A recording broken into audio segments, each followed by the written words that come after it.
Assalamualaikum warahmatullahi wabarakatuh. Kembali lagi bersama saya, Destin Haji Widianto dari Universitas Muhammadiyah Purwokerto. Ya, di sini saya pada kesempatan kali ini saya akan menjelaskan materi mengenai teks eksplanasi. Ya, langsung saja kita masuk ke materi yang pertama, yaitu pengertian teks eksplanasi. Teks eksplanasi adalah teks yang berisi tentang proses mengapa dan bagaimana suatu peristiwa alam, ilmu pengetahuan, sosial, budaya, dan juga lainnya bisa terjadi. Sebuah peristiwa, baik peristiwa alam maupun sosial yang terjadi di sekitar kita, selalu memiliki hubungan sebab akibat serta juga proses. Jadi intinya teks eksplanasi yaitu teks yang berisi penjelasan mengenai terjadinya suatu peristiwa, baik itu peristiwa alam maupun peristiwa sosial. Jadi intinya ya begitu. Intinya teks eksplanasi berisi tentang proses mengapa peristiwa alam maupun sosial itu bisa terjadi yang memiliki hubungan sebab akibat.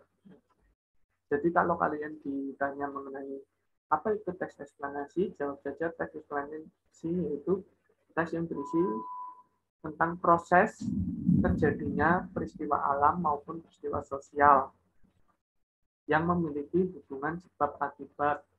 Itu ya, materi selanjutnya yaitu mengenai ciri-ciri teks eksplanasi. Yang pertama, teks terdiri atas pernyataan umum atau gambaran awal tentang apa yang disampaikan, deretan penjelas atau inti penjelasan apa yang disampaikan atau urutan sebab akibat dari suatu fenomena yang dibahas secara mendalam dan berdasarkan urutan waktu, dan interpretasi atau pandangan atau simpulan. Yang kedua yaitu membuat informasi berdasarkan fakta atau faktual dan menjelaskan sebab akibat suatu peristiwa. Maksudnya di sini yaitu teks eksplanasi berisi mengenai informasi yang mengandung fakta. Fakta di sini yaitu yang benar-benar terjadi. Contohnya bila ada gempa bumi, kita membuat teks eksplanasi tentang gempa bumi, ya harus berdasarkan fakta. Kapan, di mana, waktunya kapan, dan penyebabnya apa sebabnya apa terjadi gempa bumi, terus akibatnya apa setelah gempa bumi begitu. Yang ketiga yaitu hal yang dibahas yaitu suatu fenomena yang bersifat keilmuan, misalnya yang berhubungan dengan ilmu pengetahuan atau sains. Jadi kan gempa bumi berhubungan dengan ilmu pengetahuan atau sains mengenai alat ukurnya begitu, gerak lempeng dan sebagainya. Itu kan termasuk masuk ke sains atau ilmu pengetahuan. Yang keempat yaitu tes bersifat informatif dan tidak berusaha untuk mempengaruhi pembaca agar percaya hal yang dibahas. Maksudnya itu bersifat informatif karena teks eksplanasi berisi fakta, jadi teksnya tidak berusaha meyakinkan para pembaca, karena pembaca biasanya tidak mengetahui hal tersebut, tetapi mencari teks eksplanasi untuk meyakinkan atau menggali lebih dalam mengenai hal tersebut. Itu. Terus materi selanjutnya yaitu cara mengidentifikasi informasi penting dalam teks eksplanasi. Dan ketika kita membaca teks eksplanasi, kita harus mengetahui cara efektif untuk mendapatkan informasi yang ingin disampaikan teks eksplanasi tersebut. Nah, pada kesempatan kali ini saya akan menjelaskan tahapnya. Yang pertama yaitu membaca teks dengan sesama. Jadi kita harus fokus membaca teks secara keseluruhan terlebih dahulu. Yang kedua yaitu memahami makna setiap kalimat yang ada dalam teks. Jadi kita memahami setiap kalimat yang ada dalam teks tersebut. Yang ketiga menentukan kalimat utama pada setiap paragraf. Nah, setiap paragraf kan pasti memiliki kalimat utama. Biasanya itu pada awal kalimat. Jadi kita mencari kalimat utama pada setiap paragraf teks eksplanasi. Yang keempat, menentukan gagasan utama atau istilah pokok. Nah, ini biasanya terdapat pada kalimat utama. Yang kelima yaitu menandai kata kunci. Kita bisa menandai setiap kata kunci yang ada pada teks eksplanasi agar kita tahu kunci setiap paragraf dari teks eksplanasi. Yang keenam, merumuskan inti kalimat utama. Setelah setelah kita mendapatkan kunci, kita bisa merumuskan kalimat utamanya dan bisa mengetahui apa isi dari teks eksplanasi tersebut. Ya, materi selanjutnya yaitu mengenai struktur teks eksplanasi. Yang pertama yaitu identifikasi fenomena. Di bagian ini, sebuah teks eksplanasi menjelaskan tentang gambaran umum fenomena atau peristiwa alam yang akan dibahas. Poinnya bisa mengangkat tentang proses bagaimana fenomena alam tersebut bisa terjadi. Contoh, bila kita membuat teks eksplanasi mengenai gempa bumi, kita memberikan gambaran umum dulu gempa bumi itu apa sih, kenapa bisa terjadi, apa penyebabnya, terus apa datanya kita berikan, intinya gambaran umum gempa bumi itu bencana seperti apa. Yang kedua yaitu rangkaian kejadian. Setelah mengetahui secara umum fenomena yang akan dibahas pada bagian ini, dijelaskan tentang penyebab dan akibat yang ditimbulkan dari fenomena tersebut. Kamu bisa melakukan deskripsi dalam beberapa paragraf terkait sebab dan akibatnya. Bagian ini disebut juga dengan deretan penjelas. Nah, maksudnya pada bagian ini sudah mulai masuk pada inti pembahasan, sudah masuk ke inti pembahasan yang isinya itu sebab akibat. Contohnya tadi gempa bumi. Apa yang terjadi bila terjadi gempa bumi sebesar ini? Apakah itu akan merusak bangunan, menelan korban jiwa, tsunami, dan lain-lain. Jadi kita menjelaskan secara detailnya di sini tentang gempa bumi tersebut. Yang ketiga yaitu interpretasi.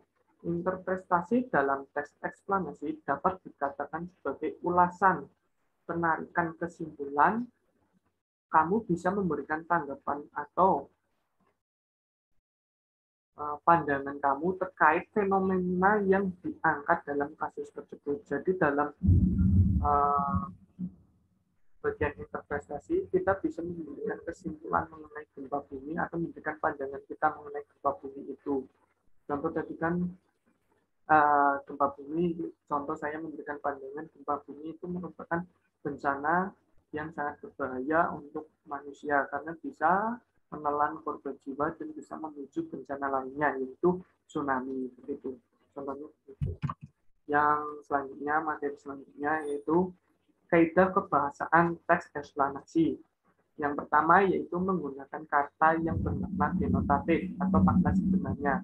Dalam teks eksplanasi biasanya menggunakan makna sebenarnya, tidak menggunakan makna kiasan karena teks ini bersifat keilmuan bukan bersifat sastra yang biasanya memiliki makna kiasan.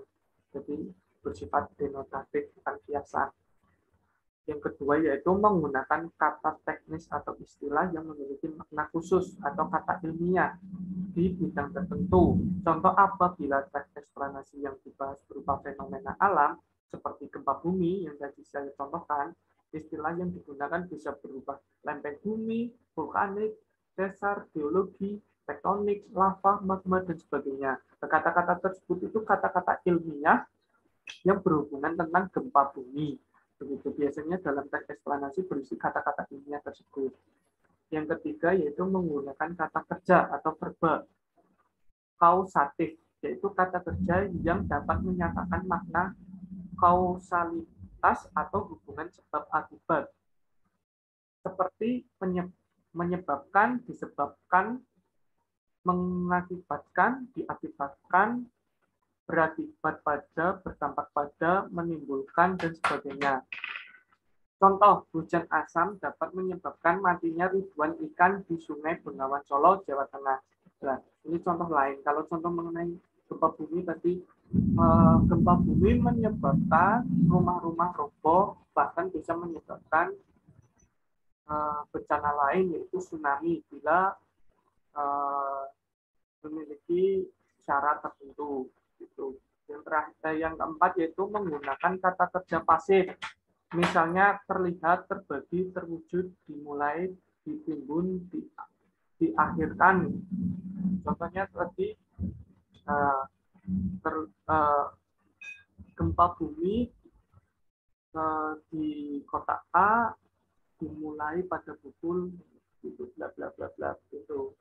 Yang selanjutnya yang kelima yaitu menggunakan kata keterangan waktu, untuk menjelaskan terjadinya suatu kejadian atau peristiwa. Kata keterangan waktu yang biasa digunakan seperti kemarin, besok, lusa, dan hari tertentu. Contoh 2 hari yang lalu, Gunung Merapi kembali mengeluarkan awan panas.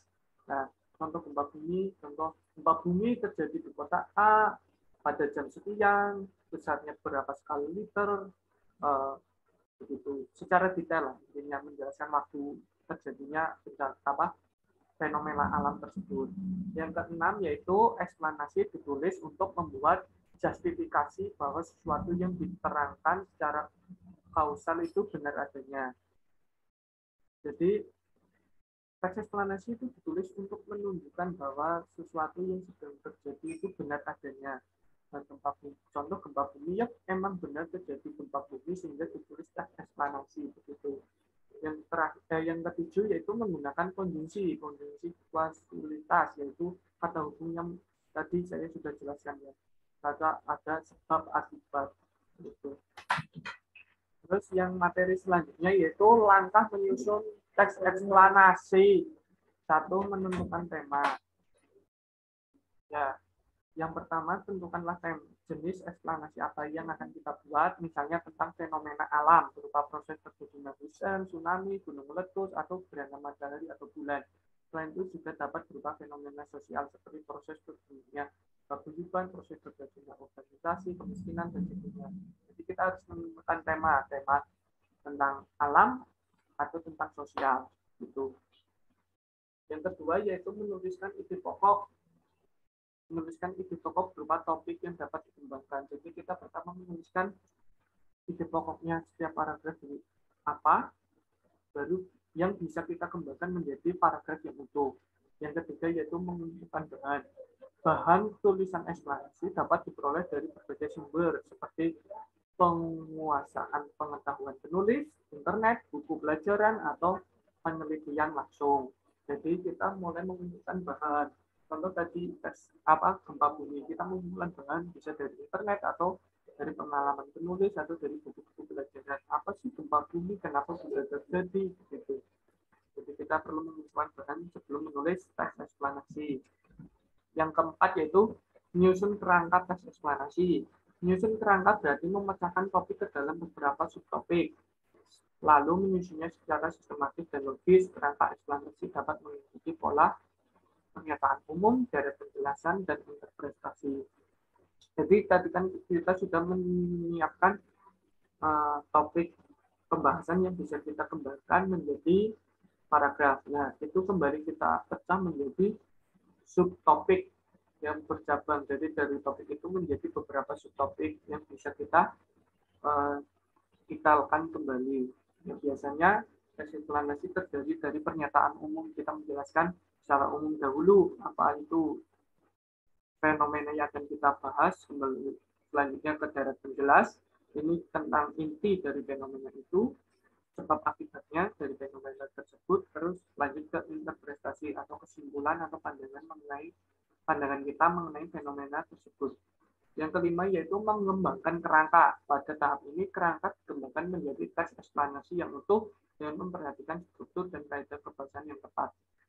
Nah, subtopik tersebut kita kembangkan menjadi paragraf yang utuh sehingga teks eksplanasi terbentuk secara keseluruhan, dan tidak lupa kita menerapkan kaidah kebahasaan yang telah kita pelajari sebelumnya. Nah, jadi kita pada saat ini kita mengembangkan sub-subbab yang telah kita buat. Yang terakhir yaitu menyunting teks yang telah kita susun. Pada saat ini tujuannya untuk mengoreksi kesalahan-kesalahan yang dapat mungkin terjadi dalam teks.